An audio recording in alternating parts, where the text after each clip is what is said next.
Today, we're going to talk about veteran benefits. Did you know that wartime veterans can qualify for a benefit called the VA Aid in Attendance, which will assist with the cost of long-term care?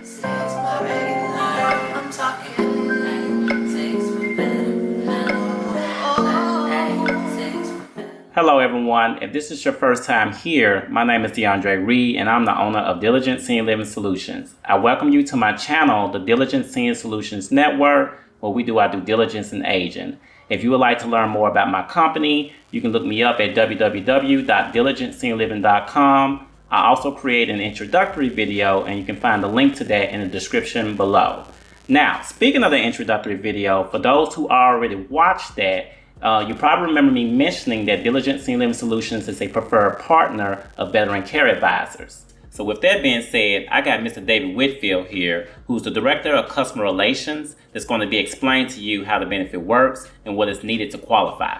Now, a little bit about Mr. David. He's a 10-year veteran of the U.S. Air Force and a 20-plus marketing and management coach. He served as the Public Relations Officer for the 374th Security Forces Squadron, and he advised separating airmen on resume and job strategy. David has a passion with helping fellow veterans and fellow business people as well. And I'm very, very honored to have him here to talk about this wonderful benefit. So without further ado, we're just gonna hop right into it. What is up, Mr. David Whitfield? I am happy to have you here to talk about this benefit that's for our wartime veterans. And I want to tell you, back in my administrator days, there have been numerous of times when I would talk to a family member who's trying to move their loved one to the community or get a caregiver to their home, and the loved one doesn't quite make enough money to cover the cost of the long-term care. So what they end up doing is the adult child will pick up that slack. But when I tell them about this benefit, they no longer have to do that. They don't have to stick with the original plan, because come to find out, the loved one do have enough money to cover the costs because of this. And I appreciate people like you who's educating everyone about it. So please take the floor, share with the world about this wonderful benefit that doesn't tend to get a whole lot of exposure. All right, so plenty of time to edit that.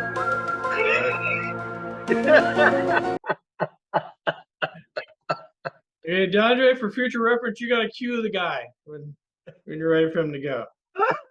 Hey, Andra. See, now it's my turn to blooper right off the bat. My only scripted thing the whole time, and I've lose script. Thank you, DeAndre.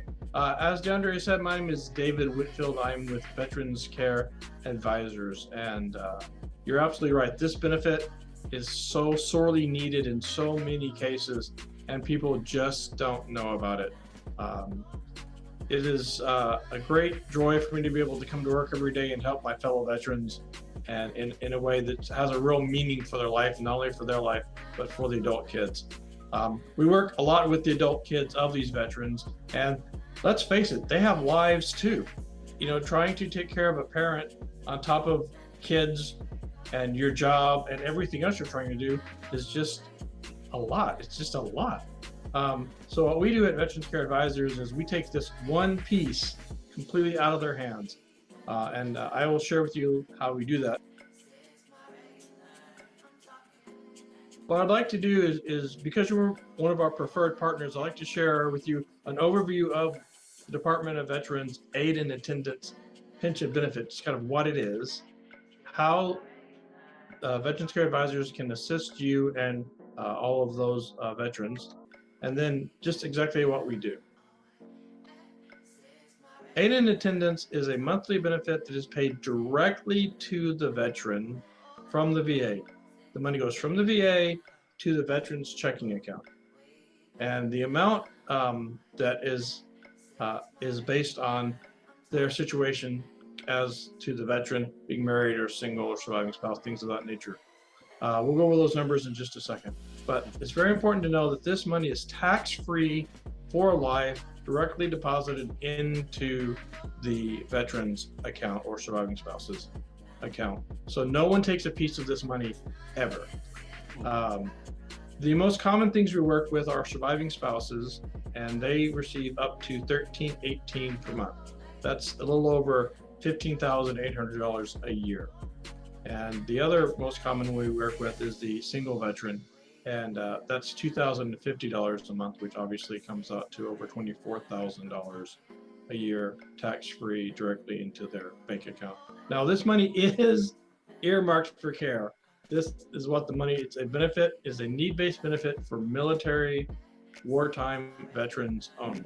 So this money, while it is sent directly to the veteran's bank account, it is mandated to be used for care.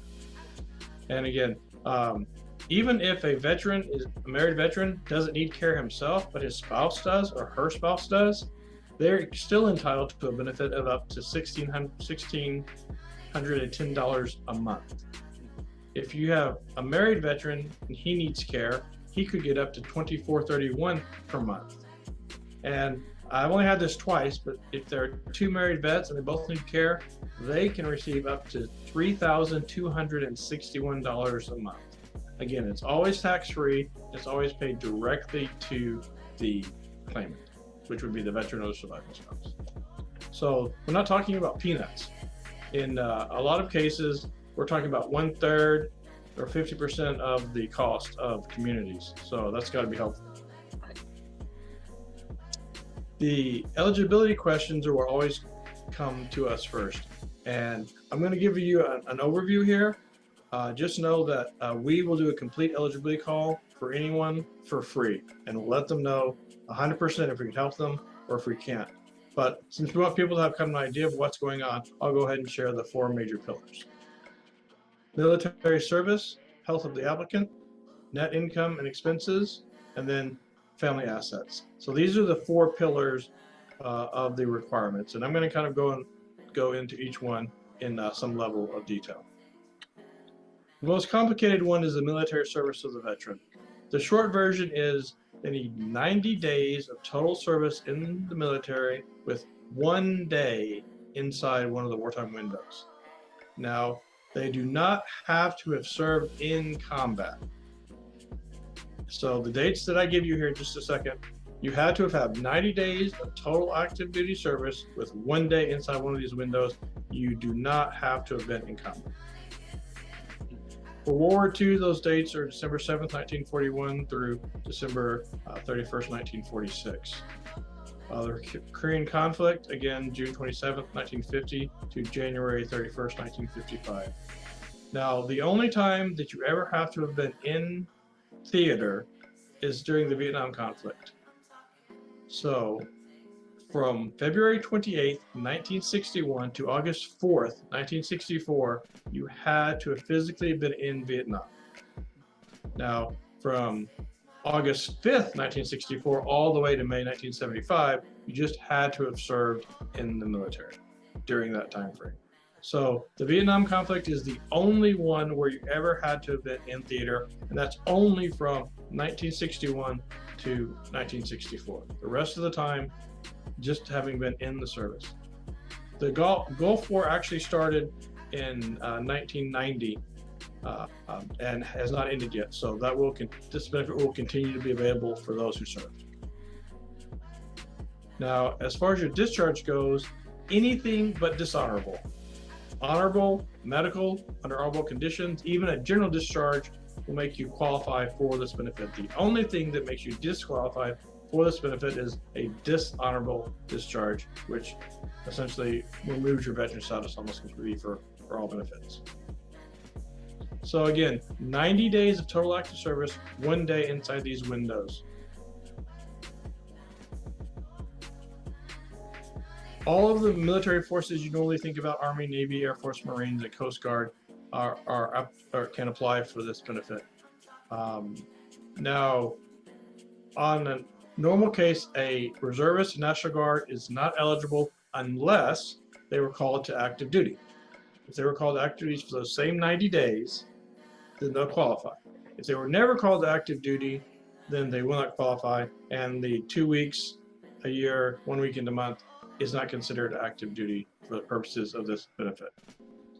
Now, Merchant Marines, not a lot of folks realize that the Merchant Marines took cargo through a lot of very dangerous combat zones.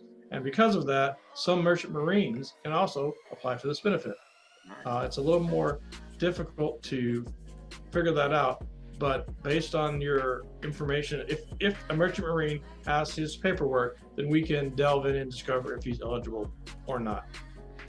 Of course, nowadays a woman can serve in virtually any place in the military that a man can, but way back in the day, they could not. They were limited to kind of nurses, non-combat pilots, and the auxiliary corps. So any of our ladies that served during World War II or beyond in any of these areas can apply on their own. They don't have to be the spouse of a veteran. They can apply on their own merits. And again, it would be their discharge papers or their separation paperwork that would allow us to make sure that they're eligible. Health of the applicant is the second part of how we determine eligibility. As I said, this is a need-based program. The VA requires someone to have need assistance with 2 activities of daily life. The primary ADLs, assistance of daily life, are bathing and showering, getting dressed, transferring, which is getting in and out of bed. They might need assistance walking, or with personal hygiene, and of course, eating and drinking. These are the primary ADLs that the VA automatically accepts. If they have dementia or Alzheimer, then it's essentially a guaranteed acceptance as well, because you need reminding with everything. Even with these ADLs, it doesn't have to be every single time. The reality is, if you sometimes need help with this, then you need help with it. So it's not like you have to always need help with getting dressed, or I can get dressed all except my shoes. Well, you have to put on shoes. That's assistance with being dressed. Now, I'm a 10-year veteran, and I know a lot of my fellow veterans are very proud, and they should be. But when it comes to this benefit, if you need help with these things, you have to let whoever's helping you with this benefit know, because don't let your pride take away $18,000 or $24,000 a year for pride. So just make sure that you're allowing, don't allow your pride to get in the way of admitting that you need help sometimes with these things. Again, bathing, showering, dressing, transferring, walking mobility, personal hygiene, eating and drinking. Now, these secondary ADLs are generally not enough by themselves to qualify, but if you have one of these and a primary, then we have a pretty good chance of helping you get this benefit. If you've got 2 or more of the primary ADLs, then you're good. I was just about to ask you that, but you just answered my question. All right, so it just needs to be at least one primary to go along with the secondary. Right. We always that is usually a go. So we again, even if it's part of the time, that's why we encourage people to even if it's part of the time, to say yes, we need benefit help with this activity. So because again, it doesn't have to be every day all the time. It's just something that has to be often enough that you would need assistance with it. Got it. Income versus medical expense is probably the most confusing of all of the requirements. People always ask, what is my income limit? Well, there's not an income limit per se. It is your medical expense minus your total family income. That amount is what we have to compare to the cost of medical expenses. So your medical expenses generally consist of your cost of care. Now again, that could be your assisted living, memory care, skilled nursing, home care, even independent living in some cases if you have the ADLs and you need that kind of assistance. So that care cost and home care. So any of those things, that's always going to be your biggest cost. So you add to that your health insurance, and then there are some medications, there are some things of that nature that will also count for your total medical cost. So you take that total medical cost and you compare it to your total family income. Your total family income is Social Security, any non-VA pensions, or retirement draw, or long-term care insurance. So all those pieces become your income. Now, if your income is less than your medical expenses, you're very likely to get the full benefit. If your family income is greater than medical expenses, depending on how much greater it is, you could be looking at a partial benefit. And if it's substantially more, then you might not be able to qualify for the benefit. Now, I know this is a little confusing, so that's why we do a free eligibility call. This is just so you kind of have an idea of what's going on. But always give us a call, because some incomes count, some incomes don't. Some incomes, if you use them as an income, you don't count as an asset. And so there's all these rules and twists and turns. So if you think you might qualify, by all means, do just give us a call and we'll let you know for sure. And again, you can receive a full benefit or a partial benefit. And so even if you only got $400 or $500 a month, that's still a great help for many people in many situations. So let's not scoff at the partial benefit. Assets. This is a hard limit for the simple application. An asset for the simple application is limited to about $138,000, which, as we know in the industry, isn't that much money, because care can start at $2,500, can go up to $10,000 a month. So $138,000, while it may seem like a lot of money, we know that can be gone through really fast when you start talking about some of this care. But your assets include checking, savings, IRAs, annuities, CDs, other investments. Even more importantly, what it doesn't count is your house, your car, your personal property. None of those things become assets until you sell them. And if you do need to sell your house, you can use a trust to avoid it hitting your asset line. And we would be happy to tell you how to do that, of course, at no cost whatsoever. So we'd be happy to help you get to that amount. Because if you're a little bit above that amount, then we would probably suggest you spend down. Buy some things you need to buy anyway, prepay a funeral, to get down to that amount. If you have substantially more money than that, you still may be able to qualify. There's just some other things that we would have to do. And there's too many moving pieces for that one to try to explain here. So I would just ask that you give us a call, and we can tell you if it's a viable reason for you to continue to move forward with this benefit, or if it won't work for you. People always ask, well, what documents do I need? The most common documents you need, and the first and all-important holy grail of all military documents, is the DD-214, or military discharge or separation paperwork. If you go back to World War II, the number is different, but it will still say separation or discharge at the top. And that is the one document you need for any military benefits, any veterans benefit at all. If you don't know how to get that form, or you don't have it, we have some information and we will send you on how to get that. There's some free options that take some time, and then there's some paid options that people have told us about that have worked out really well for them. And of course, we'll be happy to share that information with everyone at no cost. If you're applying for a surviving spouse, we need the copy of the marriage certificate to the veteran, and a copy of the death certificate of the veteran. Now, this is really important for surviving spouses. You cannot have remarried since the veteran passed or have divorced the veteran. This benefit comes through the veteran. So if you divorce the veteran, you're no longer the surviving spouse of a veteran. Or if the veteran passes and you remarry, you lose this benefit. So for surviving spouses, they cannot remarry unless they marry another veteran, and they cannot have divorced the veteran. That will make them ineligible. David, got a question. Yes, sir. So what if the veteran remarries? Does the second spouse get the benefits? Yes, the second spouse will get the benefits because she will have been married to the veteran. Got it.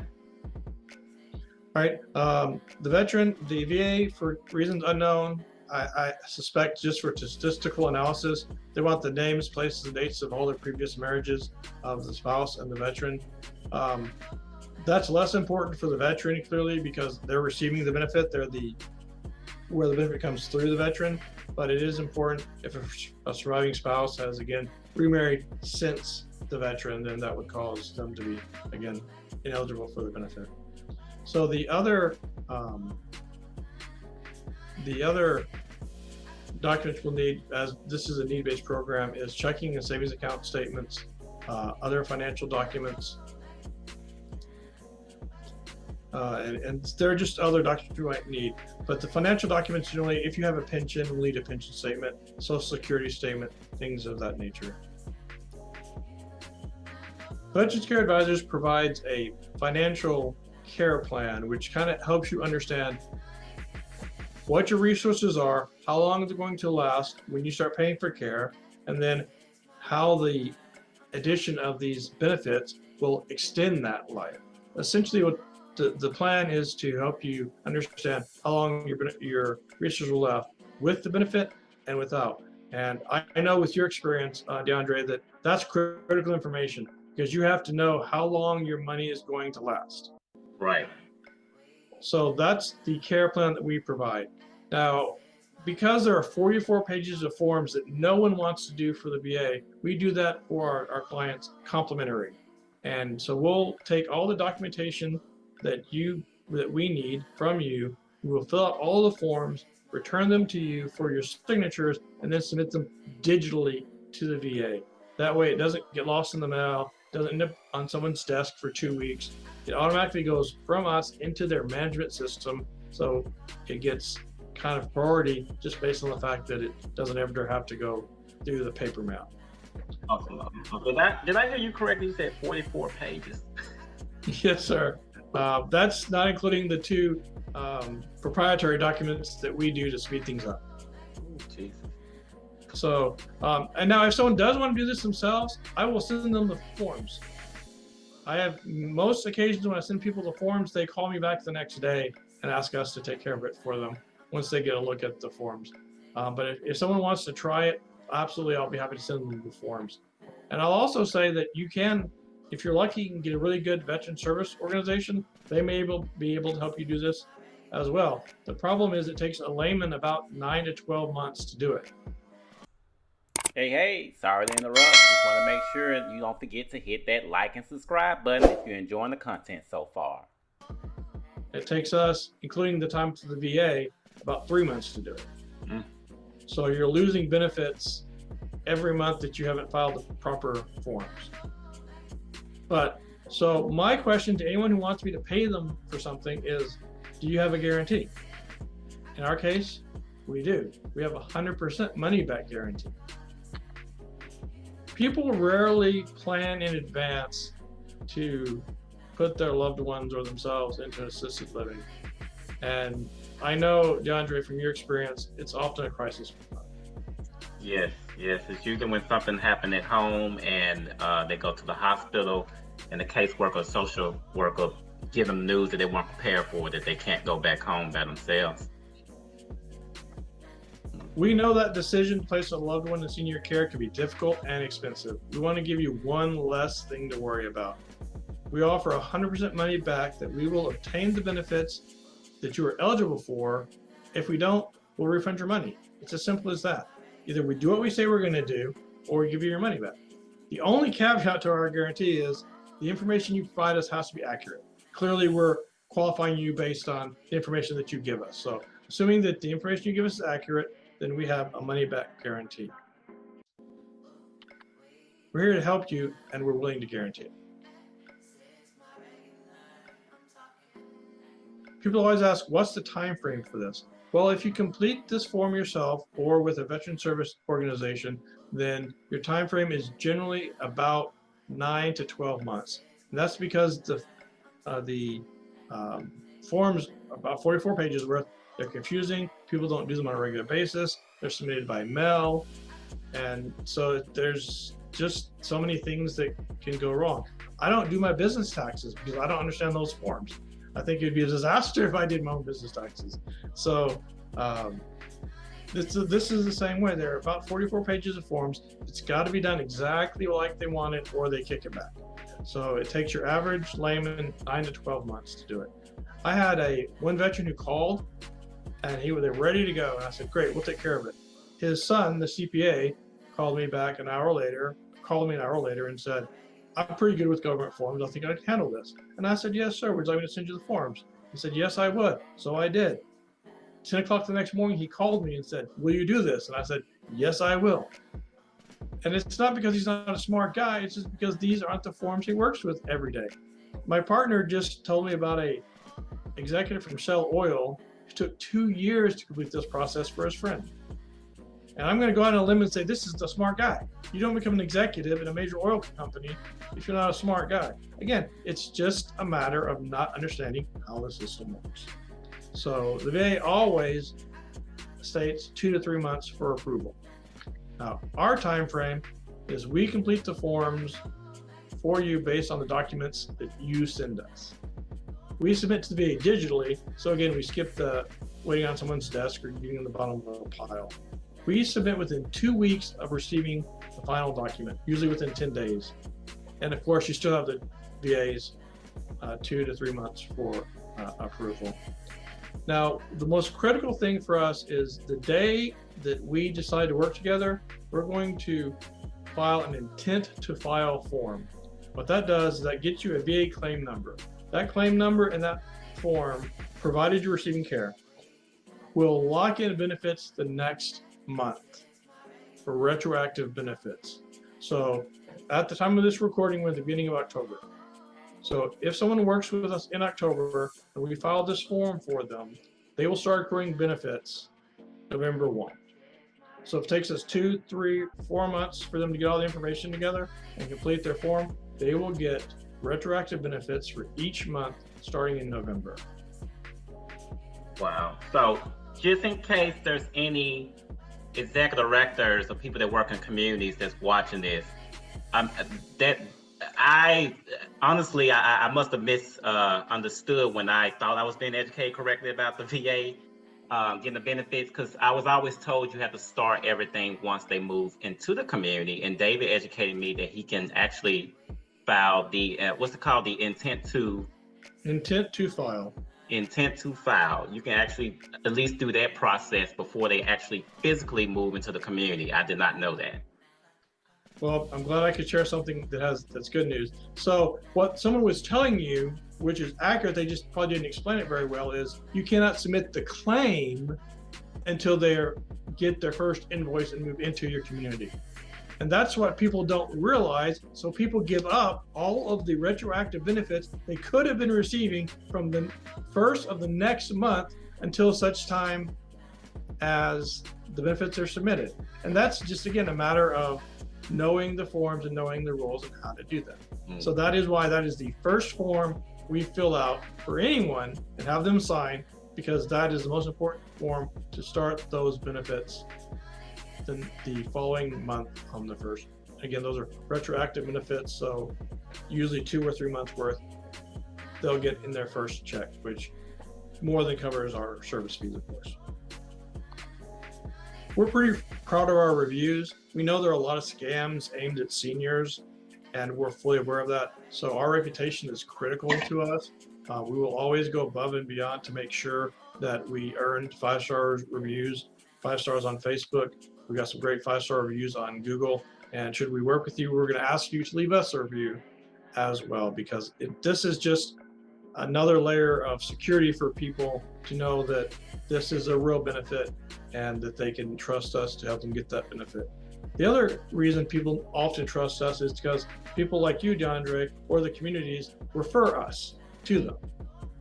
So that third-party endorsement is critical for us, again, because we know there are scams aimed at seniors. I've had to help my mom get through many of those already, and she's only in her 70s.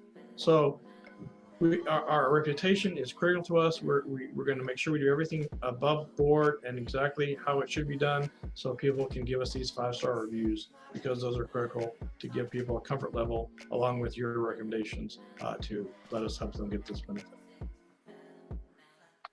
So if you have any questions, this is my contact information. I assume you're going to put this in the link below. But if you have any other questions, DeAndre, I'd be happy to answer them now. And I want everybody to know he don't just service Texas. So if you're out of state, he can still help you from afar remotely. I mean, that's the love of technology. So don't think this is just limited to residents who live in Texas. All right. Yes, the only good thing about COVID is it got us all used to working online. So we did, and you're right. We're able to help veterans nationwide. Oh, and just as a side note, we do work with a veteran accredited lawyer and a veteran accredited agent. So that way we know we have if we ever have a question, we just send it to one of those guys. They're part of our team, so we always make sure that we have everything down to just the right thing, because again, our reputation is so critical, and if these forms have to be perfect or they'll just get kicked back. Awesome. So it's important to have those kinds of resources as part of your team. Oh, that's right. It takes a team to take care of our seniors, though. I appreciate you sharing all this information. I appreciate you sharing your knowledge, David. So I'm telling everybody to please share this video to all the wartime vets and their spouses so they know about this VAA in attendance. I mean, that's a good lump sum of money that you can put towards long-term care. So I hope you enjoyed the video, and until next time, holla!